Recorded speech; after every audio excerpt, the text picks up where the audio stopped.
Vero kan nyalek juga, aku kan juga harus banyak doain dia, karena kan masuk politik buat Vero pasti bukan hal yang mudah ya. Itu mesti banyak mendekatkan diri dia, dan dia katanya kan mau cari istri. Aku bilang kalau mau cari istri kamu mesti minta di rumahnya Allah.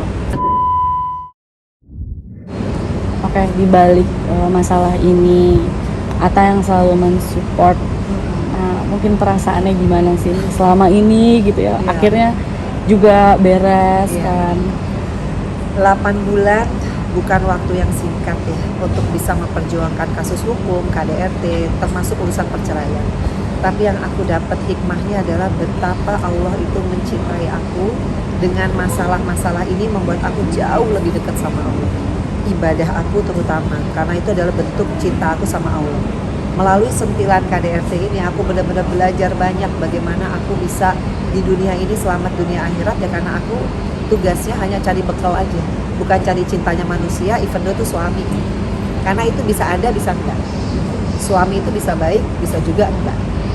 Tapi kalau Allah itu selalu ada buat kita. Jadi sesimpel itu aku merasa kenapa aku bisa menyelesaikan satu persatu bukan karena akunya, tapi karena Allah memudahkan, karena aku yang minta. Karena aku yang bermunajat, karena aku yang pengen, oke Allah, kalau memang sekarang udah selesai, kedepannya aku mesti gimana. Nah inilah aku jadikan stepping stone. Aku pengen jadi speaker, aku pengen jadi speak up untuk masalah KDRT. Dan alhamdulillah di podcast aku sendiri kan sudah banyak aku undang korban KDRT. Ada tuh namanya Evelyn, kemarin dia bicara banyak, dia juga mengkritisi beberapa undang-undang. Dan karena aku nyalek, insya Allah kalau memang Allah mengizinkan aku terpilih, aku pengen banget masuk komisi 3. Karena apa yang aku alami, undang-undang KDRT pasal 44 ayat 1 dan ayat 4, saya rasa itu harus direvisi. Karena sangat multi persepsi, dan di situ kan pasal 44 ayat 1 menyebutkan kalau korban KDRT meninggal atau cacat permanen, baru pelaku KDRT bisa diancam 5 tahun. Sementara ayat 4-nya, kalau korban KDRT masih bisa melapor, jalan, padahal saya juga dirawat pada saat itu, ancaman hukumannya 4 bulan. Itu jomplang. Masa korban KDRT menunggu orang meninggal atau udah cacat? Sementara yang saya tahu, karena saya di DM banyak sekali perempuan di Indonesia, kalau sudah cacat permanen, boro-boro bisa bikin laporan. Secara mental udah drop, secara kepercayaan diri udah drop. Jadi saya rasa ada yang jomplang dari ayat 1 dan ayat 4. Beda dengan undang-undang TPKS. Undang-undang TPKS itu specifically, misalkan hubungan suami istri, kalau istrinya sakit atau tidak dalam keadaan sehat, itu ada pasalnya, tidak boleh ada pemaksaan. Jadi buat saya ya, undang-undang dibuatkan untuk melindungi masyarakat termasuk perempuan. Tapi kan sosialisasinya, pelaksanaan hukumnya, SOP-nya, nah itu yang makanya saya pengen banget jadi speaker dan pengen banget sosialisasi bahwa sekali lagi mengungkap KDRT khususnya bagi perempuan itu bukan aib. Nah itu perspektif yang harus dirubah sih. Oke, Mbak Vena. Dari kejadian ini ngerasa nggak sih kalau misalkan anak-anak tuh jadi tambah sayang, Iya, tambah dekat. alhamdulillah. Nah mungkin kelihatan perubahannya itu seperti apa sih?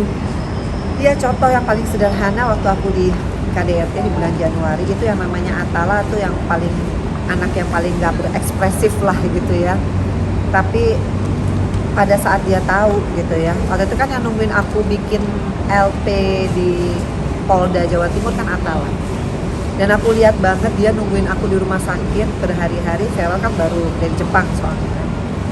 Bagaimana dua anak itu bahu-membahu nungguin mamahnya dan kasih support. Mungkin mereka nggak nyalahin aku aja gitu dengan pilihanku ini menikah gitu.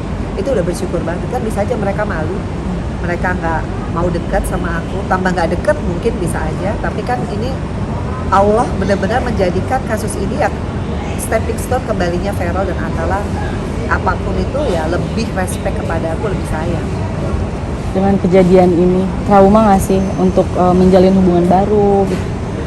Trauma enggak, tapi berhati-hati iya, dan lebih mendengarkan, lebih ya mungkin aku salah ya. Kemarin karena aku ngerasa ibu, apa iya aku harus izin dari Vero, karena pada saat itu kan kayaknya Vero yang paling berat ya. Tapi saat ini ya aku harus mendengarkan apa kata anak meskipun aku ibunya. Itu sih pembelajaran. Kedepannya udah tahu belum sih kayak mau kapan sih akhirnya balik lagi gitu, kayak apa ya, iya berpasangan lagi gitu, akhirnya Belum lah, ini satu-satu dulu. Tapi yang jelas, aku targetnya sama anak-anak kan umroh dulu ya. Makanya kalau udah umroh, Feral kan nyalek juga. Aku kan juga harus banyak doain dia. Karena kan masuk politik buat Feral pasti bukan hal yang mudah ya. Itu mesti banyak mendekatkan diri dia. Dan dia katanya kan mau cari istri. Aku bilang kalau mau cari istri, kamu mesti minta di rumahnya Allah. Kamu mesti umroh karena sudah banyak dikasih Allah kemudahan, rezeki terutama. Jadi kalau punya niat segerakan. Jadi saya tiap hari tuh ya kerjanya nyari ini paket-paket umroh nikah, mau nggak yang ini bulannya ini. Karena saya excited banget, berempat kan, belum pernah kan.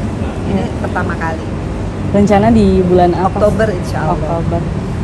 Kalau misalkan jodoh nih untuk Feral, Oh. ada gak sih kayak listnya gitu? Iyalah. Anak-anak itu udah, anak sekarang udah 27 tahun, Atala 24 tahun. Aku tinggal mendoakan aja.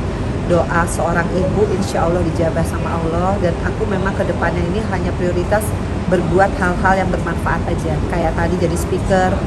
Aku juga aktif kan di sayap organisasi. Mudah-mudahan aku punya platform, aku punya corong, bisa membantu teman-teman perempuan yang masih bingung lapor apa enggak, mau kemana, SOP-nya bagaimana, pendampingan psikolognya gimana. Ya dengan aku masuk sayap organisasi, aku juga punya medsos. Kita bisa woman support woman lah. Artinya kalian nggak sendirian gitu. Karena aku ngerasain habis di KDRT tuh kita bingung. Karena habis di KDRT kalau kita berani speak up pasti di playing victim, dibalikin fakta. Habis dibalikin faktanya di cywar.